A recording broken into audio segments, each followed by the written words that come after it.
मोदक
घूम के घूमे कैसे नहीं घूम रहा है। मैं वही तो कह रहा हूँ ये लूज हो गया।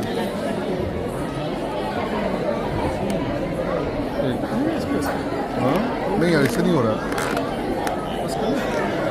आइए आपको ले चलते 2500 वर्ष पूर्व जब महावीर स्वामी भगवान इस भारत भूमि में तीर्थंकर स्वरूप में विचरण करते थे।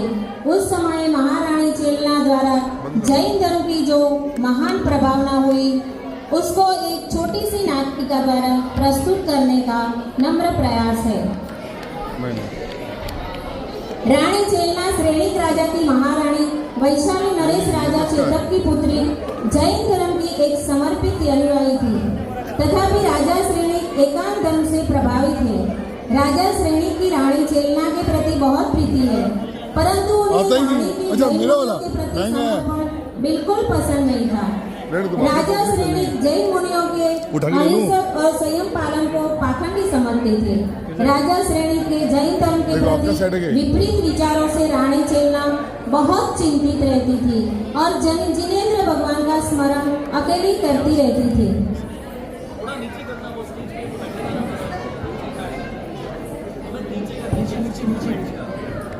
ऐसे इतना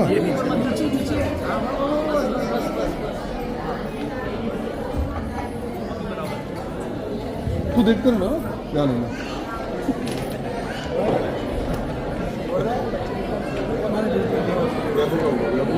एक व्यू ऑडियंस का भी ले। हाँ वही अभी ले हाँ तालियां बजेगी तुम लोगों सिंसियरिटी आएगी। नहीं वही तुम ट्राई करो तो अरे कटिंग कर देंगे हम कटिंग एडिटिंग कटिंग पब्लिक का मेरे मोबाइल से लेता हूँ ये कब मैं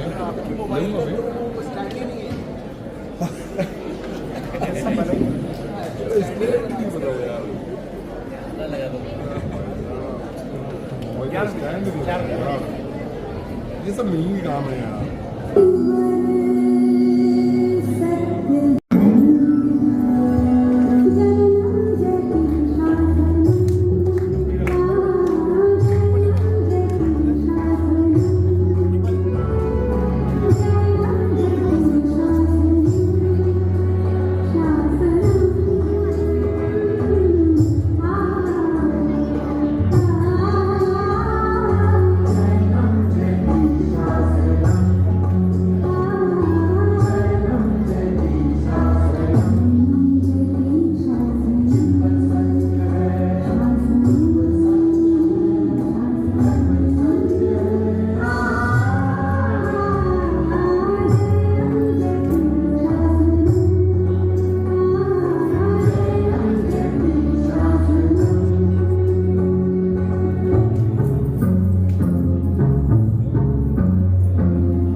तुम्हें कितना कुछ दिखता है। इसको एक बार लगा के छोड़ दो यार। कैसा होता है, तुम्हारे पति तुम्हारे लिए क्या कुछ नहीं करते। इतने महोत्सव मनाए जाते हैं, फिर भी तुम्हारे चेहरे पर खुशी की एक झलक नहीं दिखाई देती। कोई चिंता में हो क्या? अपनी सखी को भी नहीं बताओगी कि कौन सी चिंता में हो? वही तो मैं कह रही हूँ महारानी जी, आप इतनी चिंता में क्यों हो? वैसे आप हमें नहीं बताओगी? वैसे ना बताओ तो वे क्या कर सकते हैं? वैसे मैं तो ठहरी दासी। हाँ माता, आप सच में चिंतित प्रतीत होती है। आपकी चिंता का क्या कारण है?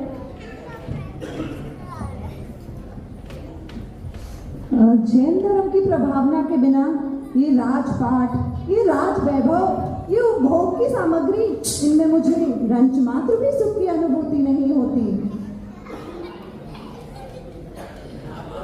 प्रणाम माता, आप किन विचारों में मग्न हैं? खुश रहो पुत्र। पुत्र, कहाँ जैन धर्म से भरपूर वैशाली नगरी और कहाँ ये राजगृही नगर। यहाँ तो जैन धर्म के बिना सुना जंगल सा प्रतीत होता है।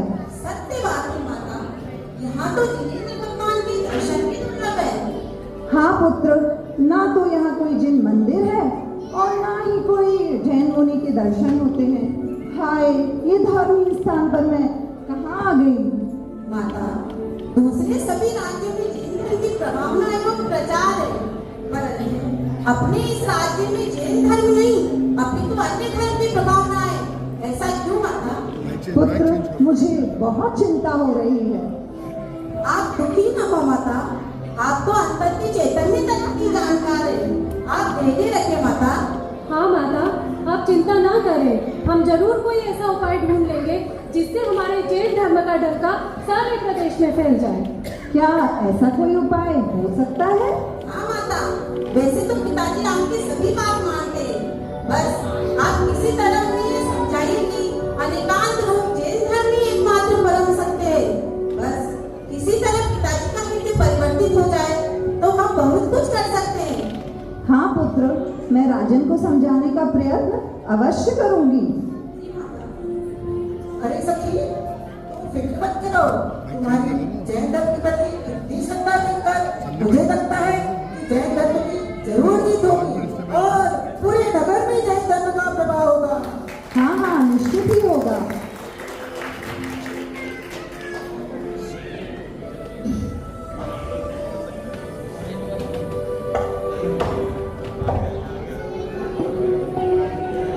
महाराज पधार रहे हैं।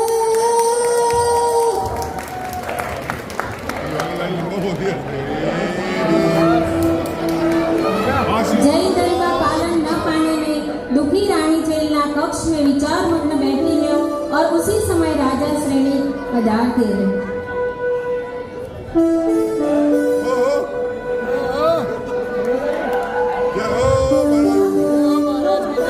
पिताजी भी आ गए।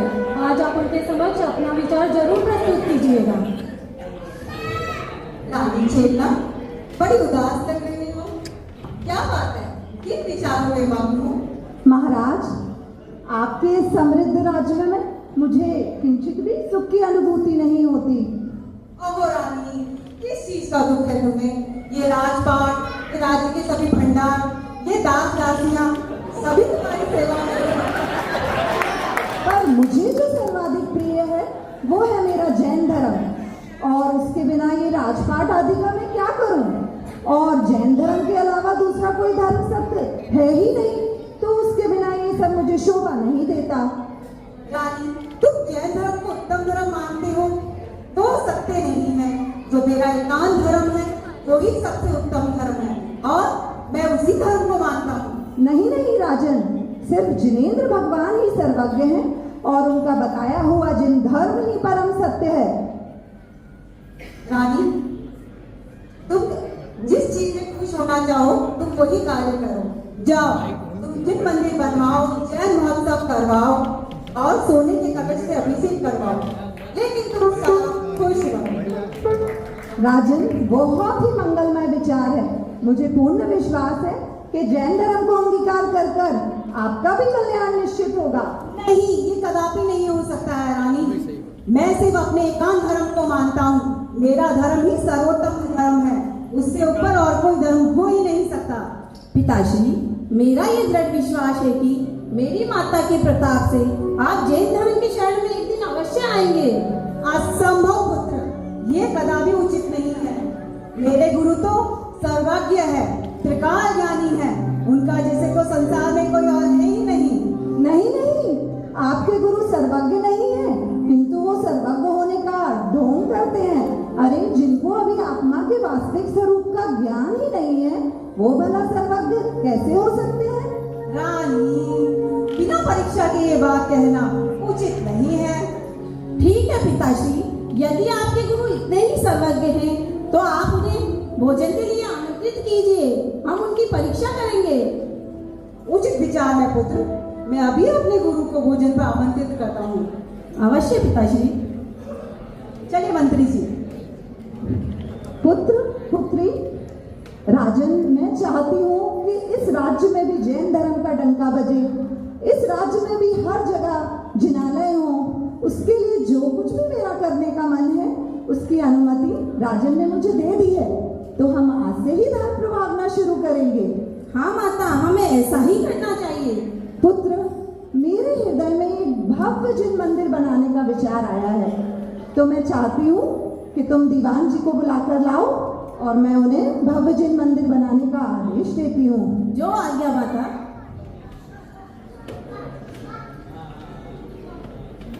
दीवान जी का प्रवेश हो रहा है। लो माता, दीवान जी आ गए। प्रणाम महारानी। आइए दीवान जी। आज आपने मुझे किस कार्य से याद किया? दीवान जी, बहुत ही शुभ समाचार है। मैं चाहती हूँ कि हमारे इस राज्य में एक भव्य जिन मंदिर बने और मैं ये शुभ काम आपके हाथों से कराना चाहती हूँ। तो आप शीघ्र अतिशीघ्र जाएं और जिनालय का निर्माण कार्य शुरू करें। मुझे बहुत ही खुशी हो रही है कि आपने इतने शुभ कार्य का काम मुझे सौंपा है। मैं जल्द से जल्द इस कार्य की ओर अग्रसर होता हूँ। बिल्कुल।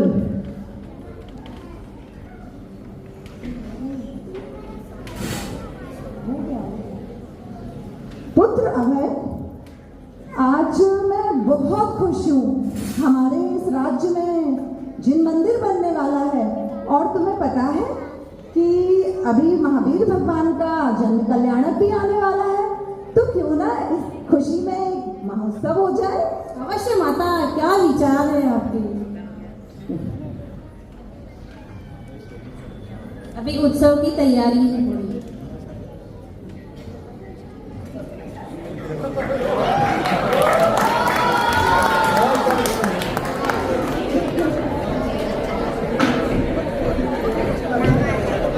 अखिलेश, क्या हुआ?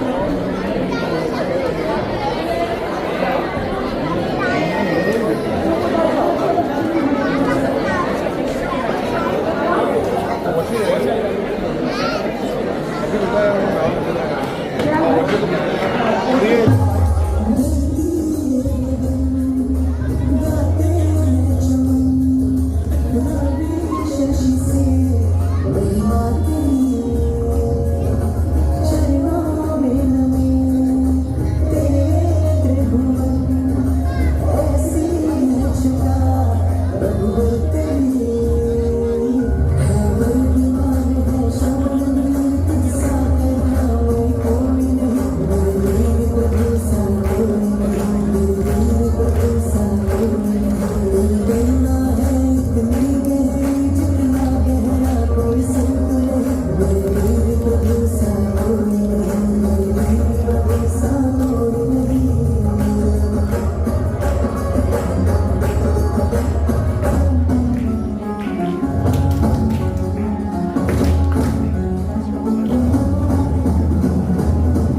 राजा श्रेणी एकांती गुरु अपने मठ में आसन पर बैठे हैं और दूसरी तरफ रानी चेलना एकांती गुरु की परीक्षा लेने का उपाय बताती है। क्या एकांती गुरु रानी चेलना को अपना अनुयायी बना पाएंगे? आइए देखते हैं अगले दृश्य में। गुरुजी गुरुजी, राजा श्रेणी गा रहे हैं। लगता है कोई खुशखबरी ला रहे हैं। लो आ गए। प्रणाम गुरुजी। विजयी भव राजन। और सब कुशल मंगल? महल में रानी चेलना और सब कुशल मंगल? हाँ गुरुजी, आपके आशीर्वाद से सब कुशल मंगल हैं। गुरुजी, रानी चेलना बहुत दिनों से उदास थी। जिन मंदिर को लेकर और जैन धर्म को अपनाने को लेकर बहुत जिद कर रही थी और गुरुजी मैंने उन्हें आज्ञा दे दी। क्या? ये क्या किया राजन? तुमने रानी चेलना को जैन धर्म के लिए अनुमति दे दी? जी हाँ गुरुजी। गुरुजी, लेकिन मेरी एक विनम्र निवेदन है कि आप भोजन के निमित्त मेरे राजमहल में पधारें और रानी चेलना को एकांत धर्म का बोध कराएं। भोजन, स्वादिष्ट स्वादिष्ट भोजन। हो गुरुजी। बहुत अच्छा विचार है राजन। हम जरूर आएंगे और रानी चेलना को अपना भक्त बनाकर रहेंगे। गुरुजी, आपसे एक निवेदन है। रानी चेलना अपने धर्म को लेके बहुत अड़िग है। वो इतनी आसानी से आपकी बात नहीं मानेंगी। नहीं नहीं राजन, आप घबराइए नहीं। हमारे गुरुजी सब संभाल लेंगे। हाँ, है ना हाँ। गुरुजी? हाँ हाँ राजन, आप निश्चिंत रहें, हम सब संभाल लेंगे। अभी मुझे आज्ञा दीजिए गुरुजी। विजयी भव। चलिए मंत्री जी। गुरुजी बोल तो दिया, संभाल तो लोगे ना? हाँ हाँ, सब समझ जाएगा, समझ फिर ठीक है, चलिए। यहाँ महल में महारानी चेलना अपनी बेटी को महाराज के एकांती गुरु की सर्वज्ञता का चूर चूर करने के लिए युक्ति बनाती है और एकांती गुरु अपने चेले के साथ भोजन के लिए राजमहल में आते हैं। क्या एकांती गुरु का अभिमान चूर चूर होगा?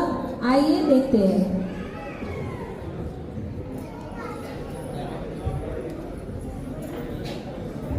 पुत्री, जी माता। हमें कुछ ऐसी युक्ति बनानी चाहिए कि राजन के एकांती गुरु और उनके चेले का सर्वज्ञ होने का अभिमान चूर चूर हो जाए। तो माता, आपने कोई योजना बनाई है? हाँ पुत्री, जैसे ही राजन के एकांती गुरु और उनके चेले आएंगे तो मैं तुम्हें संकेत दूंगी। तुम जाकर उनकी एक एक चरण पादुकाएं छुपा देना। जी माता। एकांती गुरु शिष्य के साथ महल में प्रवेश कर रहे हैं। गुरुजी पधार रहे हैं।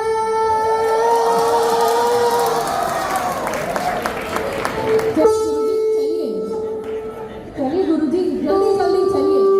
स्वादिष्ट स्वादिष्ट भोजन हमारा इंतजार कर रहा है। आप तो जानते हैं भूख मुझसे सहन नहीं होती।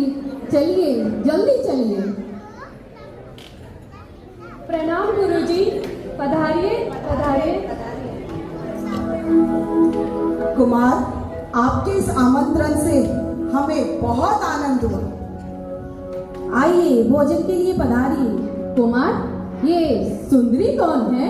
ये मेरी छोटी बहन है। ओह, छोटी बहन। पुत्री, जाओ तुम भोजन की तैयारी करो। महारानी जी, आपको आपके इस आमंत्रण से हमें बहुत प्रसन्नता हुई और आपका धर्म के प्रति श्रद्धा देखकर तो हमें विशेष आनंद हुआ है।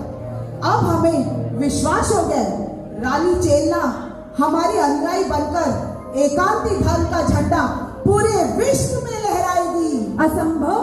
आपकी ये बात स्वप्न में भी संभव नहीं हो सकती। आपके जैसे लाखों साधु भी आ जाए तो मेरे धर्म श्रद्धा से मुझे डिगा नहीं सकते। महारानी जी, क्या आप जानती हैं महाराजा श्रेणी भी हमारे भक्त हैं। हम सर्वज्ञ हैं, हम त्रिकाल ज्ञानी हैं, हम भूत भविष्य वर्तमान सब जानते हैं।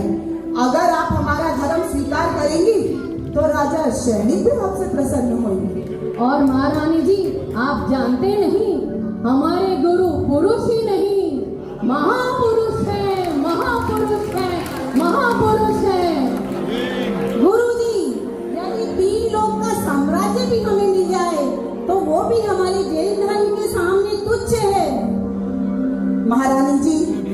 जानते हैं आप महाचतुर और बुद्धिमान हैं।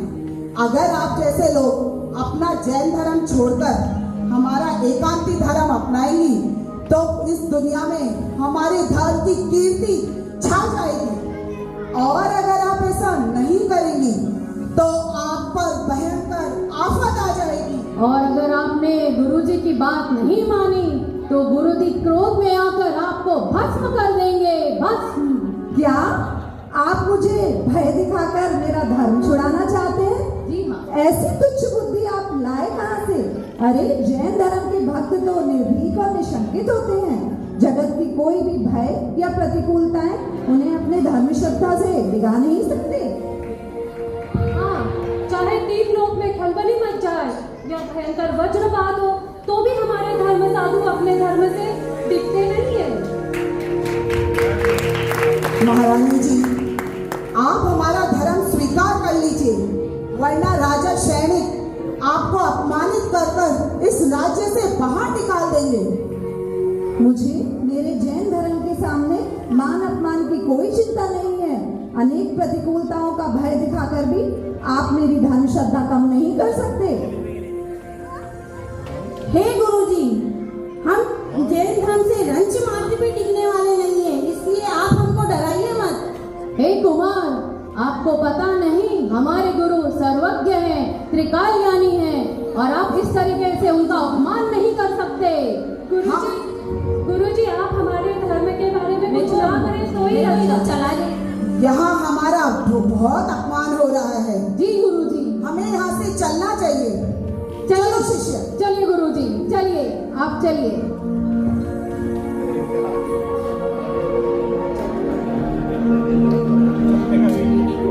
आइए गुरुजी, आइए। गुरुजी, हमारी चरण पादुका नहीं है यहाँ पर। अरे हमारी भी चरण पादुकाएं कहाँ गई? क्या हुआ गुरुजी? कुमार, जरा देखो, हमारी एक एक चरण पादुकाएं कोई उठा ले गया है। क्या आपकी चरण पादुकाएं नहीं मिल रही है? दासी, जाओ इन गुरुओं की चरण पादुकाएं खोज कर लाओ।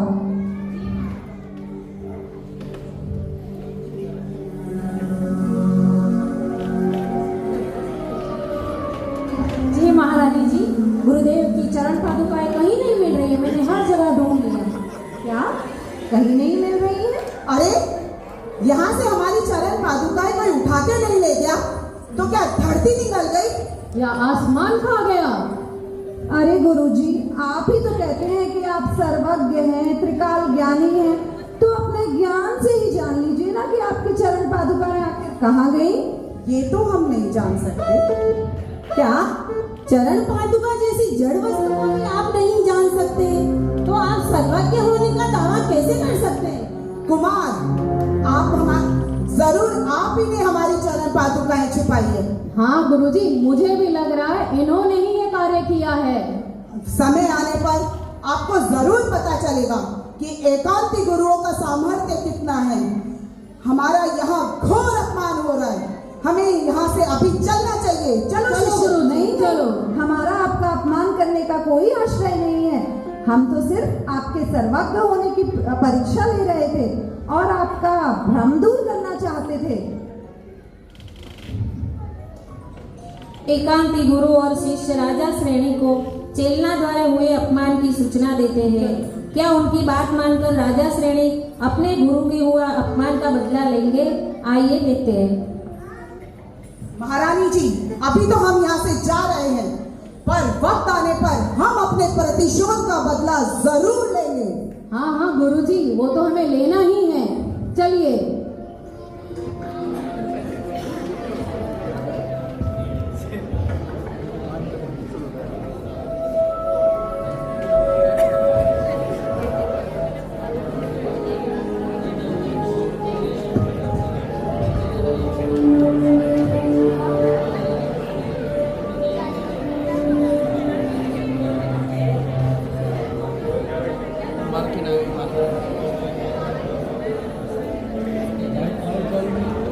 चलिए गुरुजी, आइए। बहुत ही अपमान हो गया गुरुजी आज तो आपका। बहुत भाई बहुत ही ज्यादा हो गया है। गुरुजी प्रणाम। गुरुजी, क्या आपने भोजन अच्छे से किया? भोजन? काहे का भोजन? राजन, हमने रानी चेलना को बहुत समझाया पर उन्होंने हमारा घोर अपमान किया। क्या गुरुजी, रानी चेलना ने आपका अपमान किया है? हाँ, गुरुजी का आज इतना अपमान हुआ है कि बस। राजन, हमने रानी चेलना को एकांती धर्म के लिए बहुत उपदेश दिया पर वो अपने जैन धर्म की हड्डी नहीं छोड़ रही है और इसके चलते उन्होंने हमारा घोर अपमान किया है। गुरुजी, आप बिल्कुल भी चिंता ना करें, समय आने पर मैं आपके अपमान का बदला जरूर लूंगा। आपको लेना ही होगा, नहीं तो गुरुजी नाराज हो जाएंगे। हाँ राजन, हमें मालूम है आप हमारे अपमान का बदला जरूर लेंगे पर अभी हम जाते हैं। चलो शिष्य, बहुत है। अच्छा गुरुजी, चलिए मंत्री जी। अपने गुरु से अपमान से क्रोधित राजा श्रेणी जंगल में शिकार के लिए निकल जाते हैं।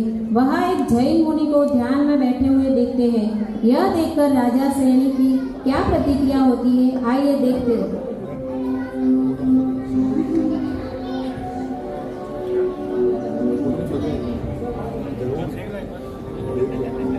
भाई एक बार देखो, देखो।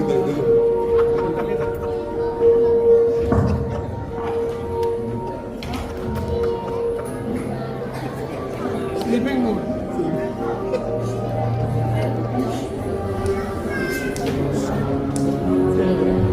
मेरे ख्याल में पूनम को जगाना पड़ेगा मेरे पास। पूनम को मोबाइल से फोन करो, बार इग्नोर हो जाओ। रुको, जागो।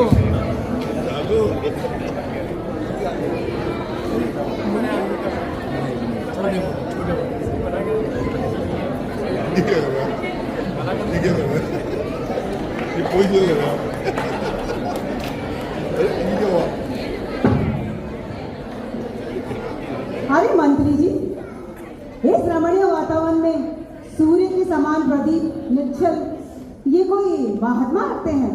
कौन है ये? राजन, यह तो महारानी चेलना के नेत्रंत गुरु जैन मुनिराज हैं। ओहो, तो ये है महारानी चेलना के गुरुजी जिनके ज्ञान के अभिमान में उन्होंने मेरे गुरु का अपमान किया था। हाँ, अब मुझे मौका मिला है, मैं अपने गुरु का अपमान का प्रतिशोध अवश्य लूंगा। पर क्या करूं, कैसे लूं, कैसे उनके अपमान का प्रतिशोध लूं? राजन, मुनिराज कितने संयमी और वितरागी हैं, उन पर क्रोध करना उचित नहीं है। उचित अनुचित तुम रहने दो मंत्री जी, मुझे तो अपमान का प्रतिशोध लेना है। जाओ और उनके ऊपर शिकारी कुत्ते छोड़ दो। महाराज, यह शोभा नहीं देता आपको। शोभा की और अशोभा की तुम चिंता ही ना करो मंत्री जी, और मेरी आज्ञा का पालन करो और इनके ऊपर शिकारी कुत्ते छोड़ दो। जी राजन। सैनिकों, महाराज जी शिकारी कुत्ते छोड़े जाए।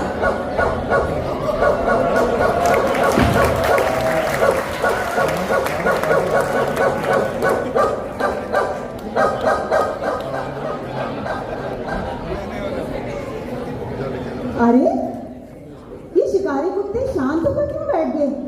क्या ये कोई जादूगर है? नहीं है महाराज, यह मुनिराज का प्रताप है। क्या करूं मैं, कैसे अपने गुरु के अपमान का प्रतिशोध लूं? कुछ तो ऐसा करना पड़ेगा। आहा, ये सांप है मरा हुआ, ये मैं इन गुरु के गले में पहना रखा हूँ। नहीं राजन। और अब मैं देखता हूँ कि ये कैसे अपनी तपस्या पूरी करते हैं। हा हा हा। मंत्री जी, जो शुभ समाचार तो गुरु जी को सुनाना बनता है। चलिए मंत्री जी। जी महाराज।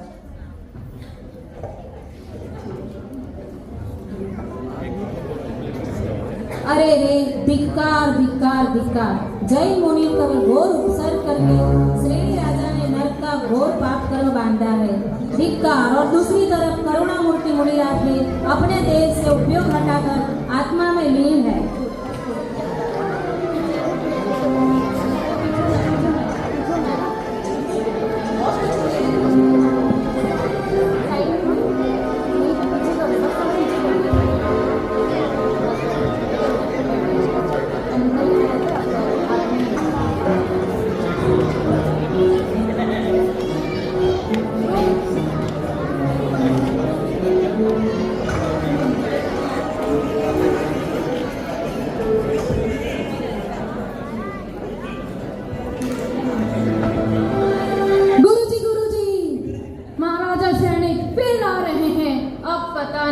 क्या समाचार ला रहे हैं? लो आ गए महाराज जी। प्रणाम गुरुजी। जय भव राजन। गुरुजी, आज हम अति प्रसन्न हैं। आज हम शिकार खेलने गए थे, वहां पे हमने एक जैन गुरु को देखा। अच्छा, फिर क्या हुआ? फिर क्या होना था गुरुजी? जैसे रानी चेलना ने आपका अपमान किया था, उसी तरह हमने उन गुरु का अपमान करके आपके प्रतिशोध ले लिया। ऐसा क्या वाद विवाद प्रस्तुत किया आपने? ऐसा क्या वाद विवाद प्रस्तुत किया आपने? क्या हमने जैन मुनि को हरा दिया? नहीं गुरुजी, वाद विवाद में तो जैन मुनि को कोई नहीं हरा सकता। मैंने तो उनके ऊपर शिकारी कुत्ते छोड़ दिए और वो शांत होकर रह गए गुरुजी। ऐसा क्यों? गुरुजी, फिर मैंने ऊपर काला भयंकर मरा हुआ सर उनके गले में पहना दिया। अरे राजन, आपको ऐसा अयोग्य कृत्य कैसे सूझा? गुरुजी, मैंने प्रण लिया था कि मैं आपके अपमान का प्रतिशोध जरूर लूंगा। उसी क्रोध में मैंने ये उपकार उन महाराज पे कर दिया। अरे राजन, ऐसे प्रतिशोध नहीं लिया जाता है। गुरुजी, अब तो तीर कमान से बाहर निकल चुका है, अब कुछ नहीं हो सकता। और मुझे लगता है ये शुभ समाचार रानी चेलना को तो जरूर सुनाना चाहिए। आप मुझे आज्ञा दीजिए गुरुजी। ये राजन कुछ भी करते हैं। चलो। महारानी चेलना और अपने पुत्र के साथ धर्म चर्चा कर रही है, तभी महाराज सैनिक उधर आ रहे हैं।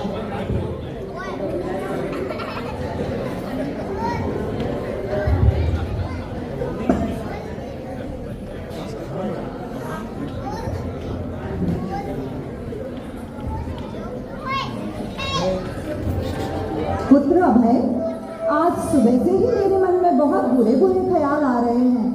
ऐसा लगता है जैसे हमारे जैन धर्म पर कोई महासंकट आने वाला है। मेरा मन बहुत व्याकुल हो रहा है पुत्र। आप धैर्य रखिए माता। पिताश्री भी शिकार खेलने गए हैं, बस थोड़ी देर में आते ही होंगे। हाँ पुत्र, मैं उनका ही इंतजार कर रही हूँ। प्रणाम पिताश्री। खुश रहो पुत्र। आज तो आप बहुत खुश नजर आ रहे हैं। हाँ रानी, आज तो हम बहुत खुश हैं। आज हम जंगल में शिकार करने गए थे, वहाँ पे एक विचित्र घटना घटी। अरे क्या हुआ, शीघ्र बताएं। रानी, हमने वहाँ पे जैन मुनि को देखा। जैन मुनि? मेरे जैन मुनि के दर्शन हुए? फिर क्या हुआ? फिर क्या होना था रानी, जैसे आपने हमारे गुरु का अपमान किया था, वैसे ही हमने आपके गुरु का अपमान किया और उनके ऊपर शिकारी कुत्ते छोड़ दिए। क्या आपने मेरे गुरु के ऊपर शिकारी कुत्ते छोड़ दिए? ये क्या किया राजन? अरे रानी, पूरी बात तो सुनो।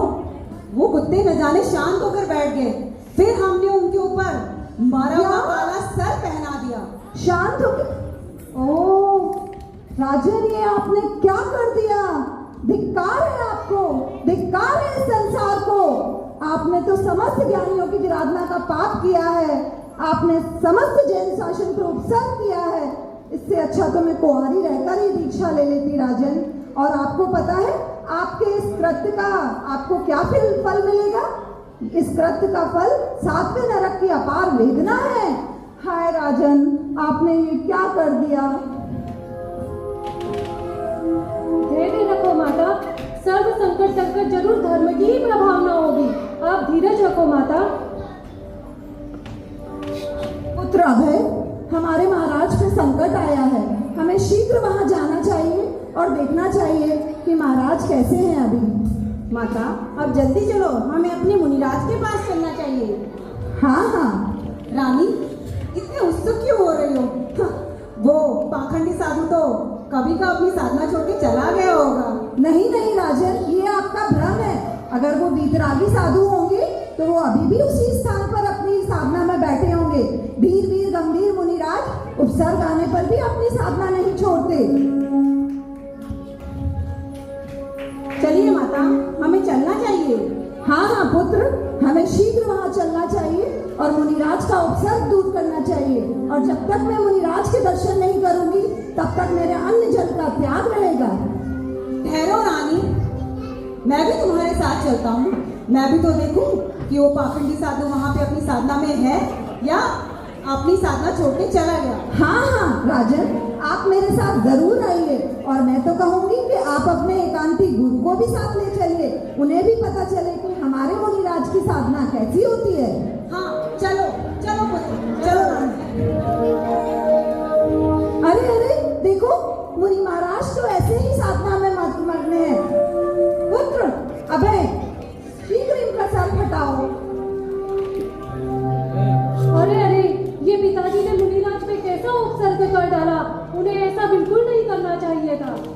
हो मुनिराज, धन्य है आपकी साधना, धन्य है आपकी वितरागता। जय हो मुनिराज, हम पर कृपा दृष्टि कीजिए।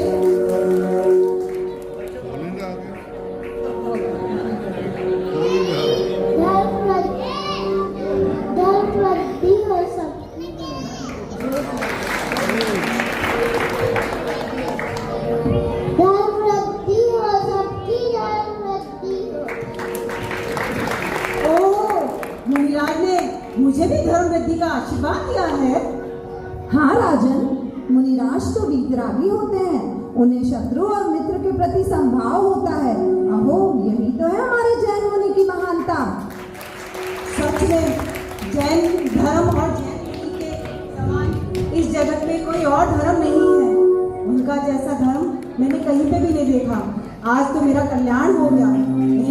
हे भगवान, मुझसे एक ऐसा पाप हुआ। हाँ राजन, आपने कैसा भी उपसर्ग किया, पर महाराज अपने क्षमा धर्म पे अडिग रहे और आप पर भी करुणा दृष्टि कर आपको भी धर्म वृद्धि का आशीर्वाद दिया। पिताश्री, अब अत्यंत उमंग के साथ जैन धर्म को स्वीकार कीजिए और सर्व पापों का प्रायश्चित करिए। माता के प्रताप से ये धन्य अवसर आया है। सच में आज मेरा कल्याण हो गया। आज मेरा नया जन्म हुआ है। आज से मैं सच्चा जैनी बन के दिखाऊंगा। तो सब मेरे साथ बोलिए, इस कक्ष में जितने भी लोग हैं सब मेरे साथ बोलिए, बोलिए जय धर्म की जय, जय धर्म की जय, जय धर्म की जय। मुनिराज, आज मेरा मन बहुत प्रसन्न है। मुनिराज, अब आप हमें कुछ धर्म संबोधन दीजिए। हे राजन, जैन धर्म के प्रताप से तुम्हारा कल्याण हो, धर्म वृद्धि हो, परिणाम का पलटना, यही सच्चा प्रायश्चित है। राजन, तुम्हारा धन्य भाग्य है जो ऐसे परम पावन जैन धर्म की प्राप्ति हुई। अब सर्व प्रकार से उसकी आराधना और भावना करो, रक्षा का धारण करो।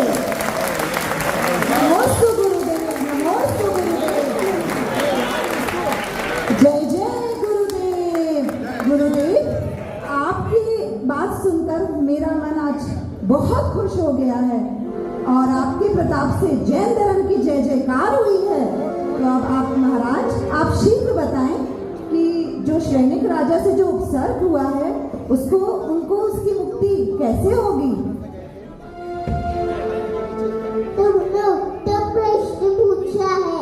सुनो, कुछ ही समय बाद इस राजगृह नगरी में दिलों के राज महावीर पधारेंगे।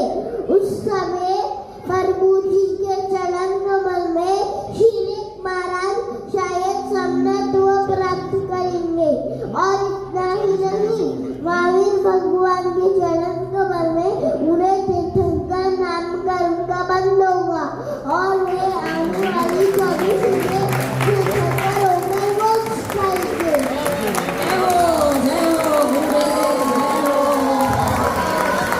अहो मुनिराज, आपके श्रीमुख से मंगल वचन सुनकर मेरा हृदय गदगद हो गया।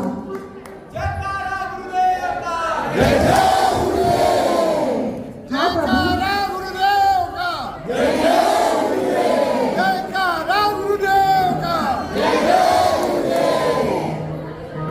प्रभु, अपने मोक्ष की बात सुन के आज मैं बहुत प्रसन्न हो गया। माता, अंत में आपकी भावना सफल हुई और जैन धर्म की महाप्रभावना हुई। जैन धर्म की दीवान जी भी आ गए।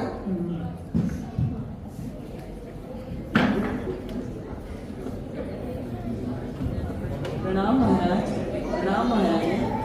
आपने जो मुझे कार्य सौंपा था एक भव्य तीर्थ मंदिर बनाने का, वो कार्य अब पूर्ण हो चुका है। हमारी इस नगरी में बहुत ही सुंदर मंदिर का निर्माण हो गया है। आइए अब हम उसकी प्रतिष्ठा की तैयारियां करें और जोर शोर से भगवान के लगन में डूब जाएं। अरे वाह, ये तो बहुत ही शुभ समाचार लाए हो। चलो इसी बात पर हम इस राज्य में उत्सव की तैयारियां करते हैं।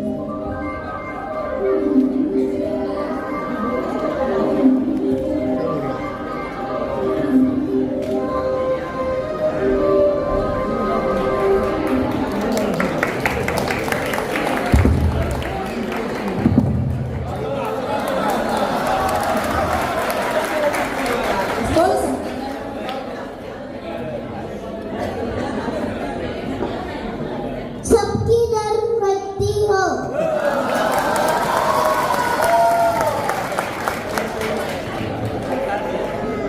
अभी नगरी में जब महोत्सव उजाते हैं और प्रभु जी को अपनी नगरी में लाते हैं।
हेलो। तो ये था हमारा आज का नाटिका जी रानी चेलना। सब जो पार्टिसिपेंट थे सब आ जाए।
हेलो, आज का